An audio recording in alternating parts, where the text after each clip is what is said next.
எங்கள் அம்மா இன்னைக்கு தேங்காய் பருப்பி செய்கிறாங்க. ஃபஸ்ட்டு கீ தடவிக்கலாம். தட்டில் தேங்காயில் கீ ஊற்றி ஃப்ரை பண்ணிக்கலாம். லைட்டாக சூடாகிற வரைக்கும் ஃப்ரை பண்ணிக்கலாம். தேவையான அளவு சர்க்கரை போட்டுக்கலாம். வாட்டர் ஆட் பண்ணி நல்லா கொதிக்க விடலாம். சர்க்கரை நல்லா கரைஞ்சிருச்சு. சர்க்கரையில் இருக்க டஸ்ட் எடுக்க பால் கொஞ்சம் ஊற்றிக்கலாம். இப்போ இந்த ஃபில்டர் வச்சு டஸ்ட் எல்லாம் எடுத்துக்கலாம்.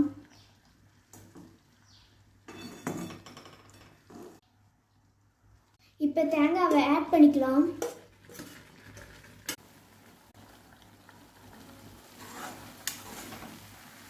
மறுபடியும் கொஞ்சம் நெய் ஆட் பண்ணிக்கலாம். இப்போ பிளேட்டுக்கு ட்ரான்ஸ்ஃபர் பண்ணிடலாம்.